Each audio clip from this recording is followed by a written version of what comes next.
But the purpose of these webinars is really just, and really the purpose of our committee, the Bridge Builders, is to give access to people who are not in the field of IO psychology, to give that information out, to get people connected to the community and to training opportunities, and in this case, to a really neat annual opportunity, the conference. And so we received a lot of questions in the initial registration survey. What is not answered in the when the speakers talk about the conference, please feel free to ask. You can use the Q&A feature to ask your questions, and then we'll make sure we address as many as we can. And if certain things are not addressed, I'll bring up those that were raised in the survey. There were some general questions, which we try to always address in these webinars, just about IO psychology in general. And then there were some conference questions. And right off the bat, one was, can I attend if I'm not presenting a poster? And the answer is yes, absolutely. Anyone can attend SIOP. So they'll talk more about that, but it can be useful for a variety of audiences. So with that, I'm going to stop sharing and I will introduce our panelists real quick. So Dr. Whitney Morgan and Dr. Richard Landers, thank you for being here. They're both obviously IO psychologists. They're both working in academic settings. So if anyone has questions about that, they can answer some questions about PhD programs and working in a business school, working in a psychology department, those kinds of questions, in addition to their role, which is a very time-intensive role for the past several years now, to plan the annual meeting for SIOP. So with that, I'm going to turn it over to y'all and let you share all of your great knowledge. And to the attendees, just a quick reminder, put your questions in the Q&A as you have them, and we'll address those. All right. Well, yeah. Okay. Thanks for having us. It's great to kind of be here. Definitely welcome all questions. That's what, we're here to be of value to you. So ask away, and we'll definitely get to them.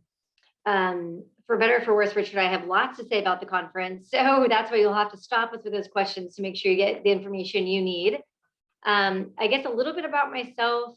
So as Sarah already introduced, my name is Whitney, and I'm a faculty member. Although I'm an IO psychologist, I actually crossed over and work in a business school.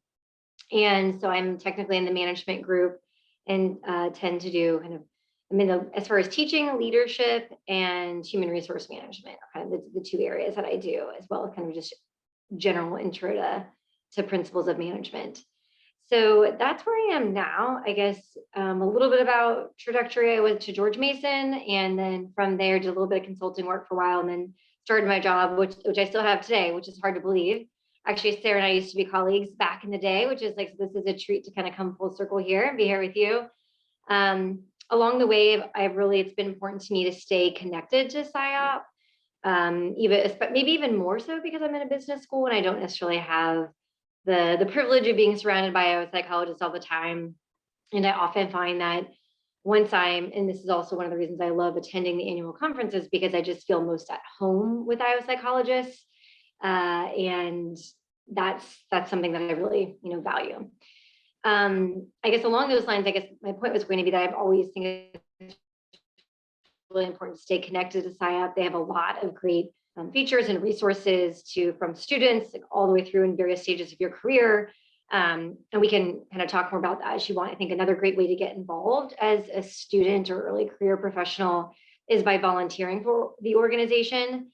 And that's how many of us kind of started off with hey, sure, I think I want to stay connected, give back, meet people, etc. It's a great way to expand your network, get to know folks. And recently also SIOP, there used to be a rule about how many students could serve on a committee, and they've since they've changed that. So it's kind of widened the ability for students and early career professionals to engage with SIOP as a volunteer. So actually one of my former roles before conference chair was as education and training chair. So I am familiar with this initiative and excited to be here. And that's a good segue into Richard, because you can talk about kind of your incoming role and current role as well. So I'll turn it over to you. And if you want more kind of specifics on that, I'll pause there, but that's a little bit about me at least. That's great. Thank you, Whitney. Yeah, let's have Richard go ahead and introduce himself and his role. Sure.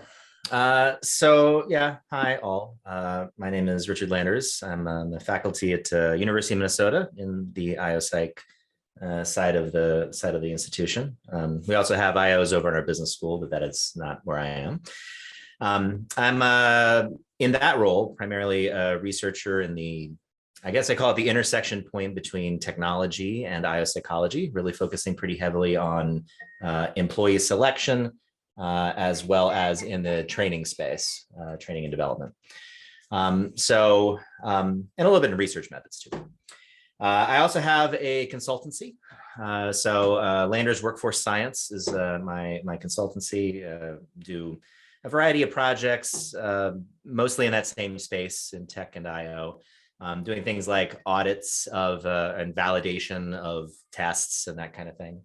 One of the big projects that we had recently was we did one of the audits of Hire Views, if you know that company. They have automated virtual interviews that they administer through the internet for a variety of clients, and as well as game-based assessments. So we wrote a report essentially validating all that.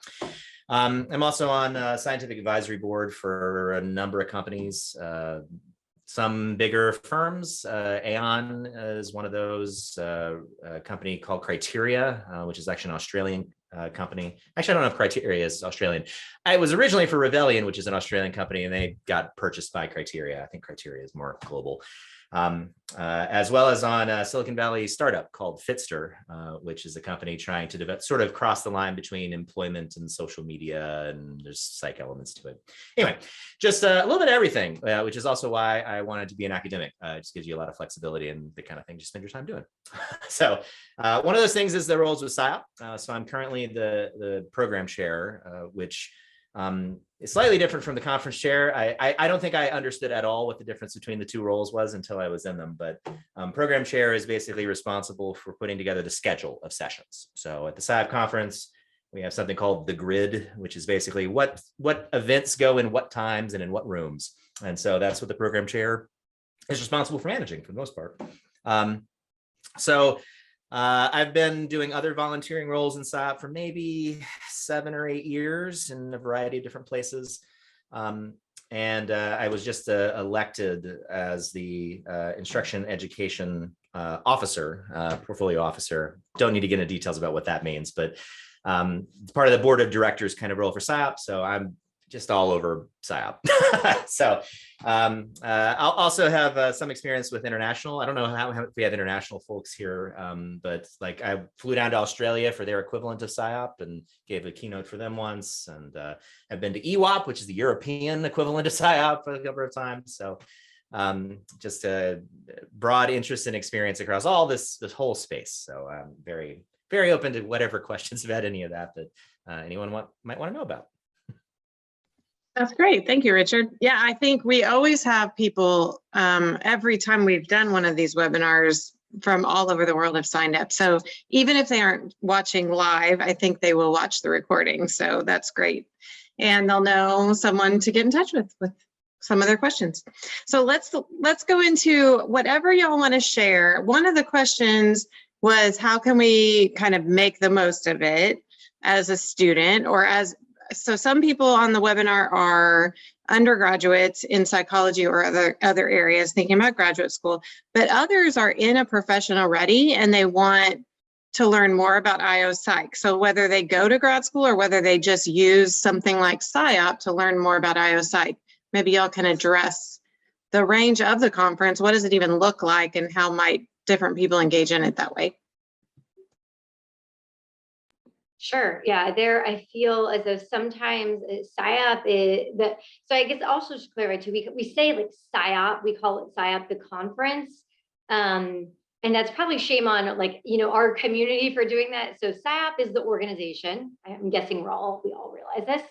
And it's the annual conference technically but no one kind of says that whole mouthful. But so we just say SIOP as the conference. But so if anyone out there is confused, depending on kind of how new you are to the scene, if you will, just to clarify, you're not going crazy. SIOP is the organization, but we also call the annual conference experience, oftentimes casually, which is usually held in April, SIOP. So I think we're guilty of that at that annual conference, SIOP, of just cramming everything in. I mean, it's just jam-packed with stuff. And Richard can kind of say more about some of those specific offerings people, want to know. He's got all the insight and inside scoop on that. But I think that's a good thing. I mean, that's a blessing and a curse, I suppose. But the good news is that there's really something for everyone. But the hard part is that you really do have to, if you kind of just plan on showing up and figuring it out when you get there, you'll likely be overwhelmed. And so I do think it takes a little bit of advanced planning. And this sounds like I don't want to alarm anyone like, wow, I got to really plan for this. But I think to get the most out of it, going to the question that was posed about how to maximize, to the extent that you can consider the options in advance, you'll probably have a more positive experience, because there are a lot of programs, just to kind of use that term loosely, that we offer. I'll name one, for example, the Ambassadors Program, where it takes newcomers or people who are interested in having a mentor for the conference itself, and will pair you in advance. And so you'll get together. And so when we sign up as a registrant of the conference, it says, something to the effect of, have you been going to multiple conferences? Would you be willing to serve as a mentor in the Ambassadors Program? So people just check yes, like, sure, I'll do that. And so then you'll get assigned a mentee, and I've done this for several years, and I'll meet with them, one-on-one virtually in advance, just kind of get to know them, get to know who they are, figure out how I could maybe better assist them, meet with them once at the conference. And then I think the obligation is secondly that you should try to follow up with them one more time and be a support system. So that's just one. And there are several other sort of mentoring systems for the conference itself that are in place. But I gave that as one example of, and I can definitely say more about other kind of career-oriented offerings, et cetera, but I literally could go on for probably 30 minutes. So I'm not, but I think the lesson is that check the event schedule. And there's lots to do and to engage with. A lot of these opportunities are included, if you're wondering about fees, are included or inclusive with your registration fee. So there's an in-person registration fee and there's a virtual registration fee, and you can choose which is kind of best for you, given your personal circumstances. And that was one of our kind of goals for this conference, of kind of coming back to in-person, but not making it so that we were totally getting rid of the virtual, trying to make it inclusive and accessible. So I'll pause there and see what Richard has to say to kind of complement maybe that response. I realized also that we didn't say where it is or when it is this year, so we might want to say that. Yeah, sorry about that. I wasn't sure kind of what understanding. So the in-person event is April 27th through 30th in Seattle. However, the virtual experience is actually 4 weeks of offerings. So it starts with pre-conference activities, conference week 1, which is the 3rd week of April, I believe, with virtual offerings. And that's for both virtual and in-person registrants. So everyone can participate in that. The 3rd week is the actual in-person, but it's also, I don't want to say the word hybrid, but it's also, there'll be virtual live offerings at the same time. And Richard can say more about some of those offerings too, if we want. And then it's 1/4 week where the post-conference content is available as well. So 4 weeks of virtual offerings, but a 4-day kind of concentrated window for the in-person in Seattle in April. So, so to build on that, the idea of needing to plan is a funny one to me. So if there might be a little personality in that. So if you don't have a particular drive to hear about particular topics, it is absolutely possible to just kind of wander through the halls and listen at doors and be like, oh, that sounds cool, and just sit down and listen. So there is a lot of content. If you're not there specifically because you're saying, I need to learn this for like a project I'm doing, or my employer, a very common situation, my employer said I need to learn about X topic for my job. If you're not doing that and you're just there to just kind of absorb, it doesn't have to be quite so structured. But if you have particular interest, you can. The conference, when people submit to the conference, because every year there's basically a call for proposals where people in the SIOP community submit things they want to talk about. And that occurs in now October, and then part of what my job in the program committee is to figure out, who gets in and how are they scheduled and all that kind of stuff. But the things that people submit basically reflect the general interests of the SIOP community. So there are, I think, something like 20, mid-20s-ish number of topics that people submit on, all the way from what we would consider like a traditional I side topic, like performance measurement and employee selection and hiring and that kind of thing, all the way to the traditional O side topics. I want to learn more about leadership and teamwork and work-family balance, and all these kind of things are available. So if you already have some specific IO related interests, if there's topics you find more interesting, then even just going on the app, because you'll get access to an app after you register called Huva. You can look through the schedule and try to find stuff that's just in the areas that you find interesting. So there's a lot of, you can really engage with the conference however you want. There are definitely people who go to SIOP purely for the social side. So they will maybe not even walk into a session room because they're just catching up with friends and colleagues and meeting with organizational events. A lot of companies traditionally have thrown big parties at SIOP. There's just a massive sort of social component to the conference because, so like I mentioned before, basically every country where there's a big grouping of IOs has their own conference. And a lot of it's because this is like our one big yearly time to gather together. It's been really odd through the pandemic because we've missed it, missed the in-person experience. And the traditional way to experience SIOP is very much, you go in, you have some late nights with some folks that and then you wake up in the morning and you hit the serious educational content, and you kind of repeat that process for several days until you're absolutely wiped out, and then you go home. So that's the experience we've been missing for a while, and that's kind of the vision that once you're in the field, like especially if you're already a grad student, or if you're a student at a place where you know some IOs, like they are a major entry point to getting into that kind of social scene. Like they'll already have people they're planning to go see and want to connect with, and you'd be like, oh, hey, can I tag along? And you absolutely probably will be able to.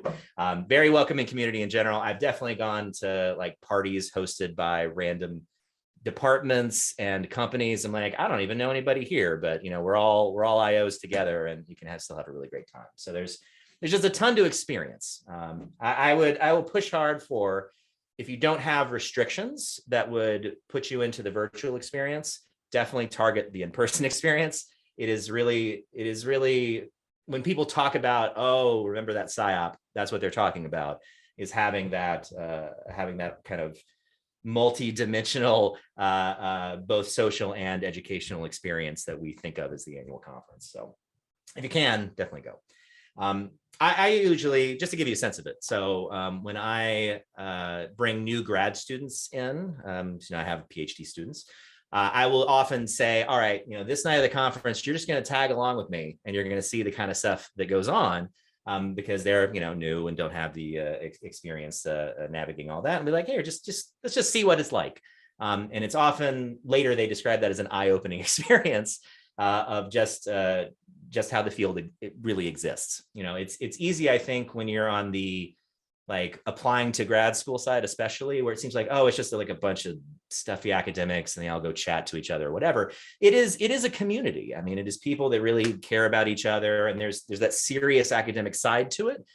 We care about the science deeply, but it's also about connections to each other, making work a better place. So it's all of that is on display at SIOP. I did it again at the annual conference. It's all on display at the annual conference. And if you can be a part of that, I absolutely would. I basically, I wouldn't say force, but very strongly recommend every student of mine, like, no, first year you're going, like, you've got to do it. Because otherwise I think you're just missing out on it. Part of the reason that I got involved in volunteering, I'm sure is true for Whitney and Sarah too. A lot of it is that we felt we got a lot out of that SIOP experience early in our careers.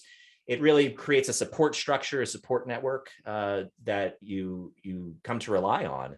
And now we want to give back. So that's at least my motivation. And so, yeah, I think anybody that has an interest in being a part of the IO community, which I hope is everybody here, if you're interested in an IO career or already starting one, I would absolutely consider the conference like central to really understanding what our field's about. Yeah, that's great. I think one of the questions that was on the survey was someone who was in maybe developmental psychology and wanted to learn more without maybe having to go back and get a PhD as a working professional. I think someone who has even a master's in another field might get a lot, and is interested in these issues, might get a lot out of it, and then meet some people. One of the unique things about the SIOP community is there are people who are in industry. They work for government agencies, they do nonprofit work, they have their own consulting companies, all different types of non-academic jobs, which is about half of us, the last statistic I heard.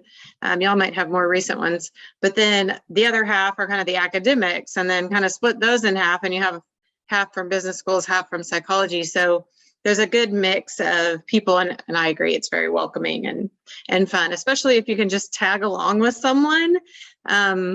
To make it a little more less intimidating, but really anyone will talk to you and welcome you right in if you just show up alone too. Yeah, it's very important. The IO community is not people with IO degrees.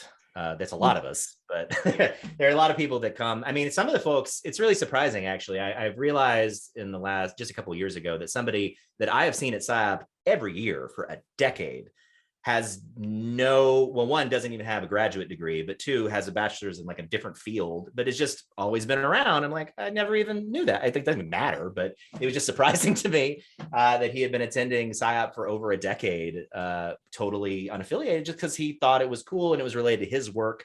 And he really enjoyed being part of the community. So it's, really anybody that wants to be affiliated, I guess, with IO psychology, it's a great match for so many things.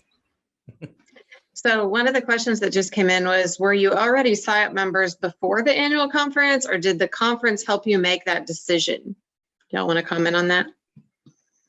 I can just comment. We are all like members, I'm sure, like longstanding members, and also from, if you kind of do the math on it, the economics, it's actually, it makes financial sense to be a member usually. And actually, I say that I haven't done the math on the student rates these days, but if you do the math, like it's basically, you might as well just be a member to get the discounted rate, because you get a discounted rate for the conference. Like it's not that much of a difference if you do early registration, which ends February 24th. I should probably put that plug out there for anyone who's on the fence considering. I think I did join SIOP for the conference discount. Yeah, right. It is. Yeah. Because you get then the benefits of the whole year. So anyway. Yeah, one of the other benefits is the job seeking. And one of the questions on the Q&A is, are there any resources you recommend for undergrads looking for internships or experience? I don't know about the job. The job board is super valuable once you are in grad school, or you have maybe another master's degree that would translate to some of the jobs that they're hiring for. Do y'all have any insight on the job seeking side? I can say I don't know. I think the answer is that it's not that robust on there, but I will say, if you've looked at the what they call the conference, or we call the conference career center, so I would check out for the person, I'm sorry, I missed who asked that, the person who asked that question. If you go to the conference webpage and then go to add-on events, there's conference career center, and then you can message the two chairs of that, Jillian and Bree, and then ask them, because I'm not, honestly, it could be a worthwhile if that's an offering, but I'm not sure. Okay. There's okay, I'm going to put the website in the chat. It's just siop.org. And then there's all the different resources there, and the annual conference, the career center for the annual conference is there as well, I imagine.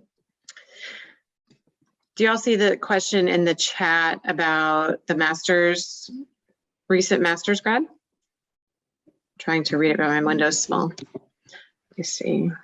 Yeah, actually, I feel like Richard, can I throw this one your way? I feel like you're good for this one.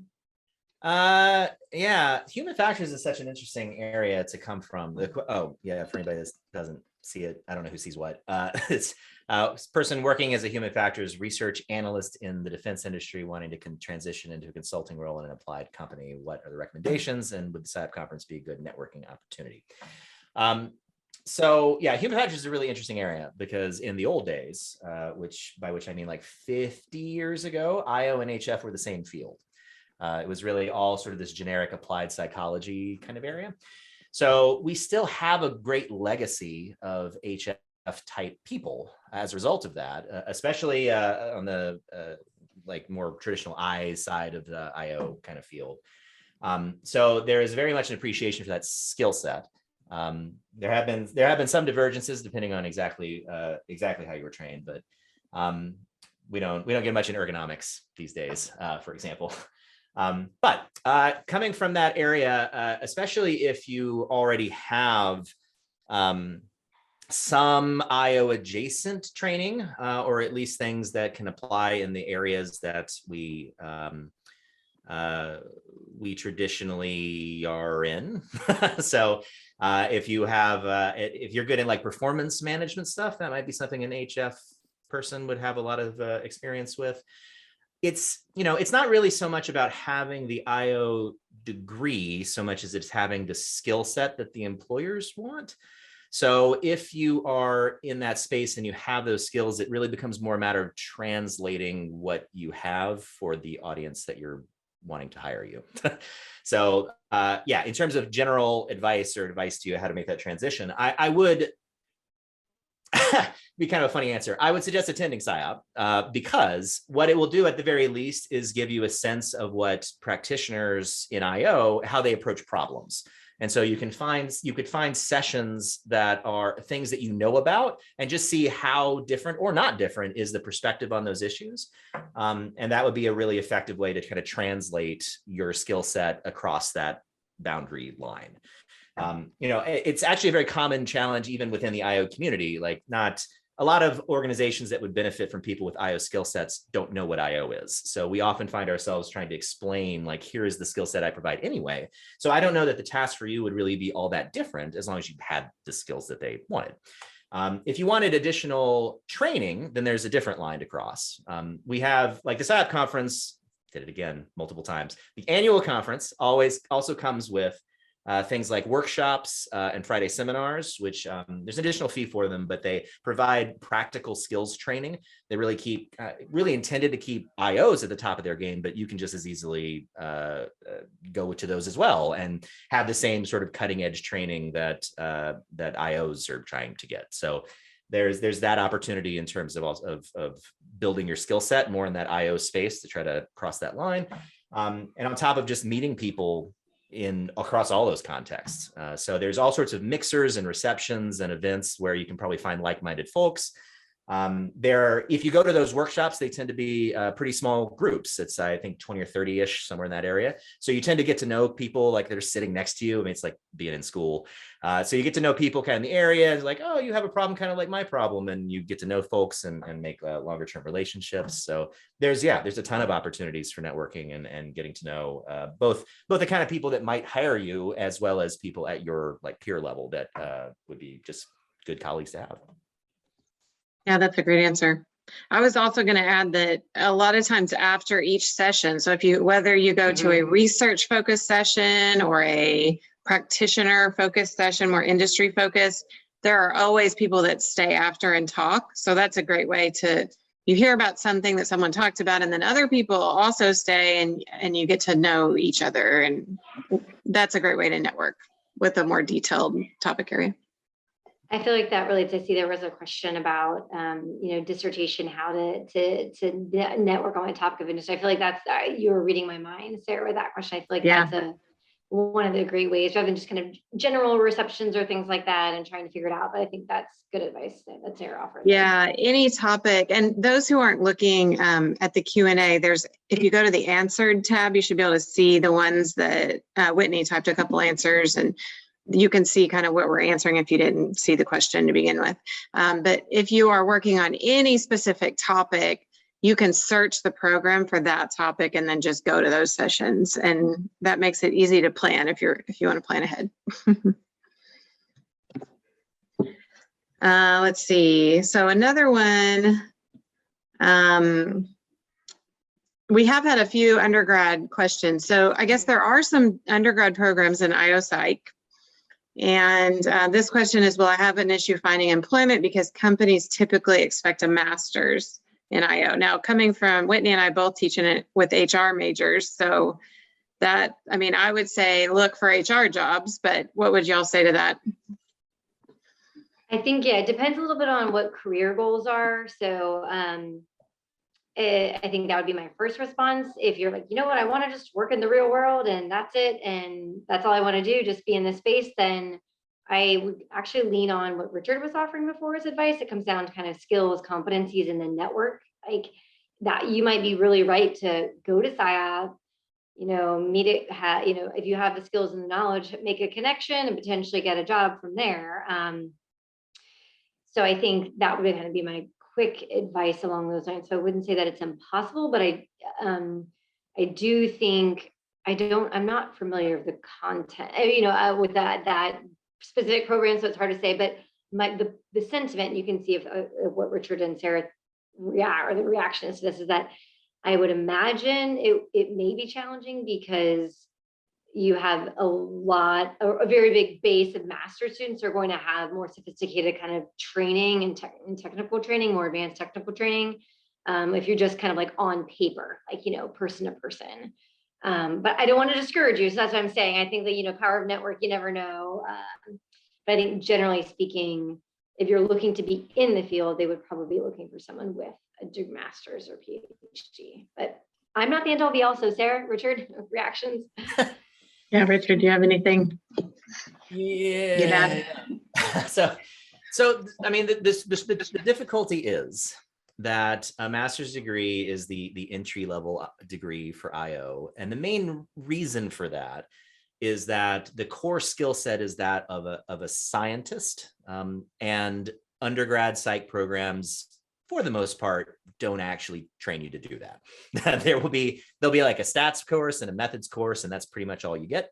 Whereas master's degree training is much more focused.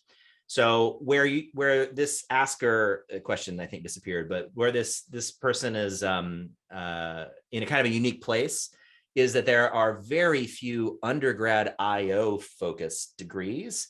So I couldn't even guess as to exactly what that means, but my suspicion is that you get more focused content than the average bachelor's of psych person would. So there may be ways, like what Whitney's saying, there may be ways that you could use that in a skill-based, like a competency-based resume kind of approach to say, oh, I can do this, this, this, and this, and these are all the traditional skills of IOs. But I think it is important to recognize that you're a very, very small minority in terms of your experience, and most employers aren't going to know what to do with it. So it's going to require a lot of like being an advocate for yourself and for your skills, or go to grad school. Also a good suggestion. That would be the most direct path to an IO career, I would say. I was going to say too that in most psychology degrees, you need to go to grad school to increase your job opportunities. And the good thing about IO Psych is it opens up a lot of different opportunities for your career. So it's a good option if it's something you're interested in, obviously. And that kind of dovetails with another question, which is, how can an undergraduate prepare and enrich their resume for entering a graduate program of IO Psych? Either of you want to address that? I have a website. Oh, so, there we go. Jackpot. Yeah. So if you go to iopsychology.info, info, that is a sort of a short link to resources that I put together starting almost a decade ago now, or maybe more than a decade. About how to get into IO psychology graduate school. It's a weird place because most schools don't have IO psychologists, which means that most people that want to go to grad school in IO don't necessarily have an IO they can just chat with. So I created this resource. Basically, every time a random like lab member was like, hey, I have a question, I just wrote it into like a blog post, and now it's formed this resource. So it seems pretty popular during the height of application season, usually between like 500 and 1,000 visits a day, which is pretty cool. So it has all sorts of advice on exactly how to prep yourself for entry into grad school. One of the things to pay attention to is that there is a big decision as to whether you are thinking about or targeting PhD or master's institutions, because that will dramatically change the kind of preparation and the kind of like things you want on your resume, on your vita, before you apply. So that the website gives a lot about it. The short version though is that for PhD, you're definitely going to want research experience of some sort. That usually means working in a research lab, often as a volunteer. One of the biggest ways that people do it is by, like, if you don't have an IO, even getting experience by volunteering in a psychology lab in your institution is great. Like, that still shows that you can actually, you know what research is, you are familiar with what graduate students, even not an IO, what they are doing, and you say, oh, that's something I want to do, and that I see how that would be a career path for me. All of that becomes really useful information for a PhD applicant. Things you can put in your personal statement, recommendation letters, a whole 9 yards. For masters, there's a bunch of different paths that people take in. So there is a traditional path, which is straight from undergrad, but a lot of people also come at it sideways. They might go into HR for a few years as like a entry-level HR person, and then decide, oh, you know what, IO is really compelling to me, I'm going to come back. For those folks, especially targeting a master's degree, you're in a little bit different space. Because a master's degree focuses more fundamentally on applying IO research, whereas the PhD focuses on creating IO research in organizations or for academic research, but still like being able to do research. So yeah, it has slightly different preparation depending on the path. But I would definitely, for details, unless you have specific additional questions, which I'm happy to answer, I would definitely point you to the website. There's a lot of reading. And Whitney's put some other links in the chat too that are helpful through the SIOP website. Now, a question building on that might be, would you recommend that people are purely interested in practitioner career go for a PhD or a master's, or everyone has different advice about this, so you have to decide what's best for you, but what insights do y'all have on that? I can offer I feel this is very, personal. I think my observation is that if you know that you do not want to be in academics and you only want to be in the applied space, you do not need to get a PhD. That doesn't mean the PhD doesn't offer value, and there are, benefits that come from that. But I don't think that it's necessary. I could be longer winded about it. I won't. With that said, I think it's also really important to think about, though, that they're acknowledging there may be certain opportunities that are not available to you here and there, or that there may be maybe some unfounded bias, from some along those lines. But so I think as a person, you have to get kind of comfortable with that, or kind of, or not, or figure out what, how do you feel about that? I have very good friends. So I went to George Mason, that has a strong master's program, very good friends who earn their master's and are extraordinarily successful and did not have a ceiling put on them because of that. So that doesn't mean that it's like everything, right? We all know this does not speak to everyone, but that's just kind of a comment for you. So if you know deep in your heart, academics is not for you, I would do some serious reflecting upon whether you want to engage in that journey. Oh, I have so many reactions right now. Okay. So one, it's good to disagree. This is good if it's like yin and yang here. It's kind of like you got a plan for SIOP, and Rich was like, no, you don't got a plan for SIOP, you got to show up. So perfect. Feel free to disagree. Yeah, I don't know if I disagree exactly, but I put a little bit different spin on it. So I would not. So number one, I think the question contrasted a research versus practitioner career. And I would question that premise. So I would say all careers in IO are research careers. It's just a matter of what you're doing with research. So we have something that's commonly referred to as the scientist practitioner model, which is really the idea that any person trained in the field should be trained as a scientist and as a practitioner of the material that we cover.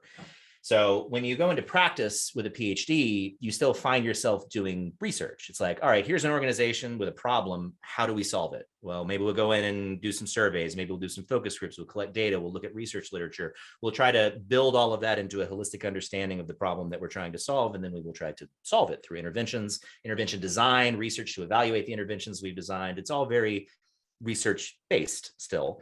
And a person that has a PhD will be better able to design that kind of research than a person with a master's degree.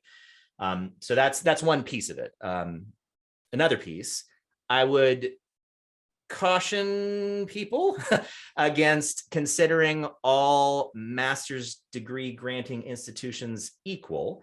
So the Mason example in particular is very steeped in a rigorous research tradition. So I have no doubt that a Mason master's student is going to come out absolutely fabulous. But there are a number of master's programs now that are not so research-based. And some folks will come out with training very similar to what they would come out with like a bachelor's with like an HR specialization. Maybe even maybe kind of almost MBA-ish, but not quite to that level. So there is a lot of variation at the master's level. It's actually an issue that we're talking about in SIOP right now as to how to deal with this.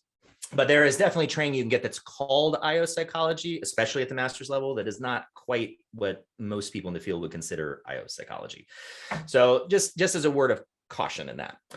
If you go to if you get a master's from Mason, you get one from Colorado, you get one from any institution attached to a PhD program, you're pretty much, I won't say guaranteed, but nearly guaranteed to have like great training. And in which case that advice I'd say is accurate, but there's definitely like a different kind of institution that's kind of emerging.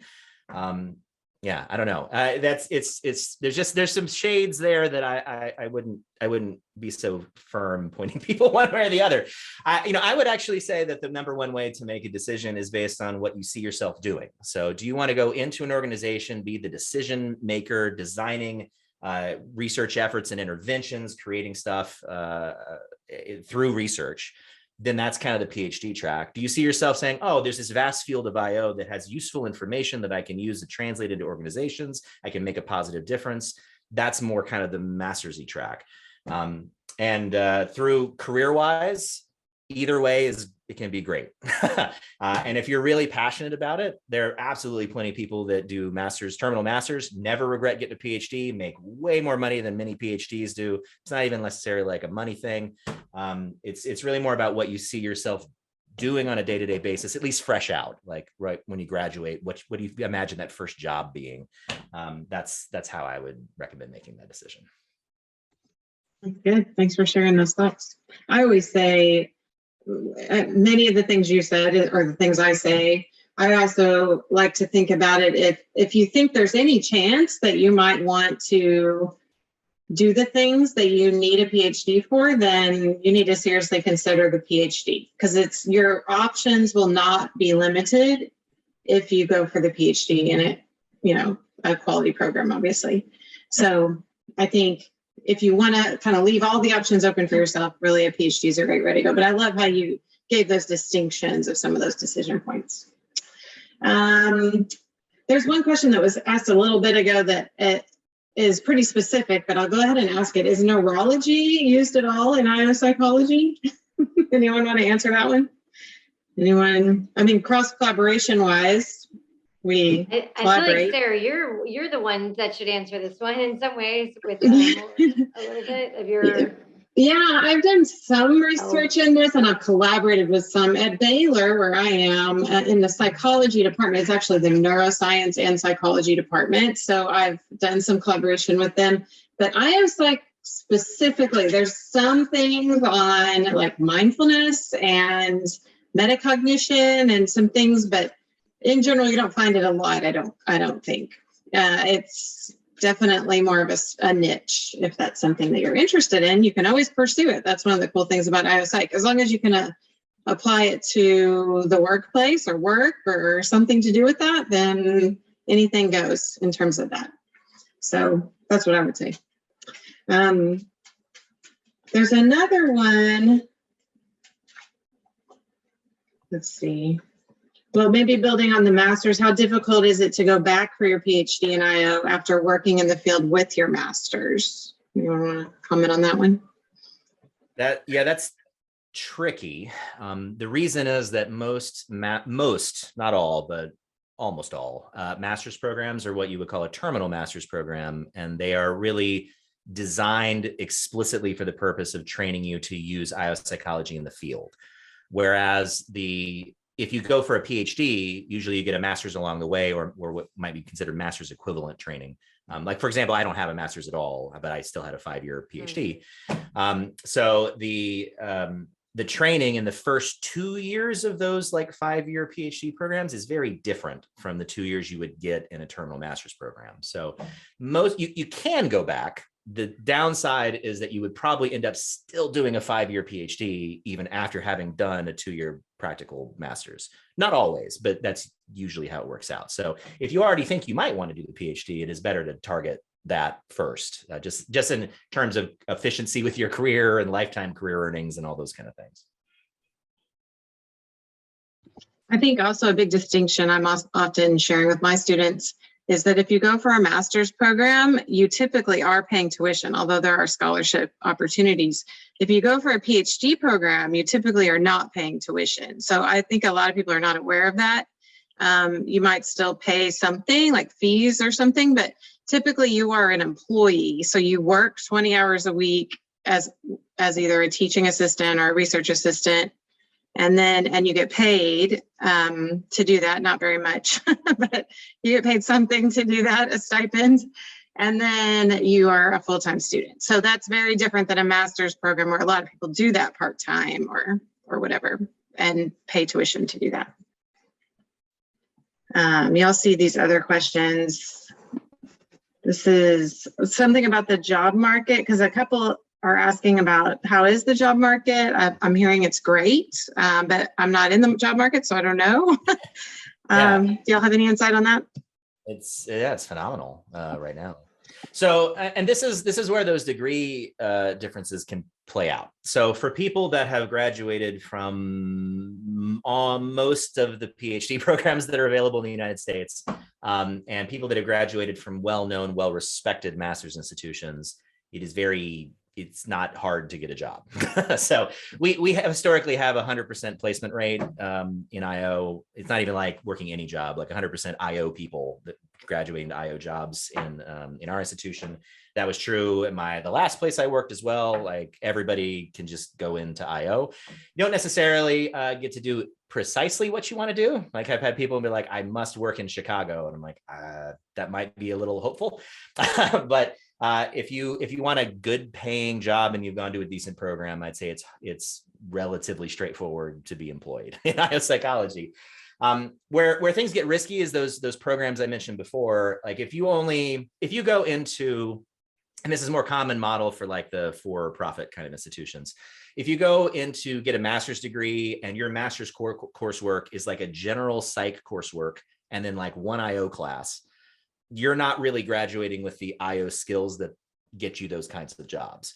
So that's the one caveat. Just because it's called an IO program, make sure there's IO faculty working there. People who have PhDs in IO psychology are working there. And make sure that at least, half of your coursework is IO psychology related. Just like look at the names and do you see like teams, leaders, employee hiring, like whatever. As long as about half the coursework is that, and you see some stats and methodsy stuff, that's probably a decent program, probably. But if you don't go to that kind of program, things can be a little dicey. Go ahead, sorry. Oh yeah, I was going to affirm what you were saying, just to be like, I think that's a really great point, because there are all these different kind of iterations and like, what about this? What about that? And, as we know in our field, it depends. You have to kind of know more. But I think Richard just offered some really good advice. Like, look who the faculty are, who would be training you, what are the classes they're offering, or like, what are the competencies or skills? Compare those to the education and training guidelines for IO psychology that I linked posted there. What are their alumni doing? Ask them, let me talk to a current student. So I think there are some fundamentals for a lot of these scenarios that are kind of being posed. And I'm not saying you can't ask more, but a lot of it, I think, comes down to these foundational things that like Richard's been and others, but kind of circling around. So I think, I don't know if there's another one that you all would add to the list, but I feel like those are the 4 that we've kind of come up with, like kind of do your homework on these programs before you enroll. And I was going to say, not to belabor the point, but these same comments for PhD too. So this is not just like reserved for like a master's level conversation. So there's definitely, you want to do your homework before you embark on any sort of, maybe arguably even more so the PhD. We're good all that time. Yeah, I think your odds are better. So PhD programs, there's about 75 PhD programs in the US. And of that list, I'd say you're probably pretty safe with like 65 of them. For masters, we're kind of a victim of our own success in that because IO psychology was listed a few years ago by the Department of Labor Statistics as like the fastest growing field in all work in the US, because it was viewed as a high value area, a whole bunch of programs, colleges that had like a regular psych master's, like, oh, hey, we can make some money if we say we offer IO. And that's what's happened. So there's a bunch of schools that have just added, oh, we're going to hire one person part-time to teach one IO course. And that way we can offer an IO master's degree. So that's the thing you're trying to stay clear of. And when you're talking, when Whitney's talking about like evaluating the programs, that's really what that means, is to make sure it's not one of those. It's not really IO training. It's really marketed as IO. Find like actual authentic IO training. But yeah, PhD level too, absolutely. Actually, I think I just heard, I think Phoenix just opened a new IO PhD program. I don't know anything about it, but I'd be skeptical. So I don't know. It's definitely a thing to evaluate no matter where you're considering. Yeah, great advice. Thank you. We have just a few minutes left, so we could answer a couple more of these, or if you all have any closing comments you want to make sure you do that. So take the time to do that. There's this one question I think we could answer pretty quickly. A job opportunity that requires a master's or a PhD candidate, but requires 6 years of prior experience. How do you get experience without hands-on job experience? Experience comes in a lot of forms. So I think some employers, when they say that, they don't necessarily require a job for 6 years, but maybe other jobs that you've had, or internships you've had, or jobs you've done while you're in school, all that stuff adds up. And one of the things we know from the selection research, which Richard would know more about this, but some people are less likely to apply for jobs that say that they need certain things, but then when you start to talk to the employers about it, they actually don't require that. That would just be nice to have, but they don't do a good job writing their job descriptions. So apply. If you're even close, I say apply, even if you think you might not fully qualify. And you can, a lot of these things that Whitney and Richard were both saying about translating your skills for how you can contribute in that job. That's important there too. What other questions do y'all want to answer before we go? You see any that stick out to you?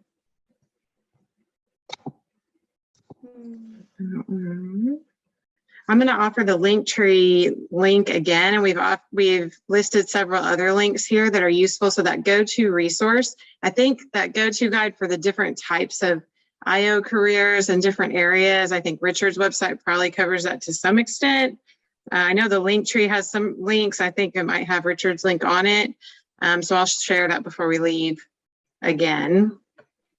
I think the one I would just kind of briefly respond to is there's the one that's about accepted to master's program in IO in the UK, and how should I best prepare for a PhD? I know this is not probably the answer that you want to hear, because you're already going to be busy doing your master's work and potentially working, but it's research. It's like trying to find time to do research on top of that, or being really strategic in how you invest your time into like a project that you think you'll either learn from that person, you'll get a good end product, something like that. But I do think the research is, unfortunately or fortunately, the ticket to kind of entree to doctoral programs, at least being very cursory or brief about it. So like having that experience, knowing what you're getting into, knowing that you're committed to it, and kind of all the skills and competencies that go along with that. I would add that my single best piece of advice in this context would to say get straight A's. So there's an expression that you hear, that you will hear in IO, which is the best predictor of future performance is past performance. And by going to any graduate program, you are essentially giving a preview of how you're going to do in coursework in a PhD program. So if you can wow people with your academic skill, if I look at somebody who didn't have a lot of experience, or maybe had some weaker grades in undergrad, but then they're just like nailed a master's program and now they want to start a 5-year PhD program, and they were using that kind of as a transition tool. I'm like, oh yeah, then they've done their homework, they prepared, they've gotten serious, they know what they're doing, and that sends a really good message. I mean, you don't have to get straight A's, but it's a great way to communicate that you're really dedicated, especially if it's a change from your undergrad, that you're really dedicated to that life trajectory, and that you've decided this proactively and you are ready. So I would add that. I also had, like, we all know that motivation is a predictor of performance, right? So it's like, you just being on the ball, responsive, a lot of those other key characteristics that'll be, effective and successful in any job, kind of showing those and demonstrating that will kind of benefit you, I would imagine. Yes, absolutely. Well, thank you all for being here. This last question that we didn't answer, I think that there's kind of a broad answer to this. She asked, where are you seeing IOPsych professionals helping to figure out the Great Resignation? And then she added, especially in the private sector. I think one of the things I hope that you heard, that everyone heard today, was there's so many ways that the things that IOPsychologists do affect our world, but our workforce specifically. So there's probably not an area that we work in that doesn't affect issues like the Great Resignation. I mean, there's so many, whatever your research area is or area of practice, it has something to do with why people quit.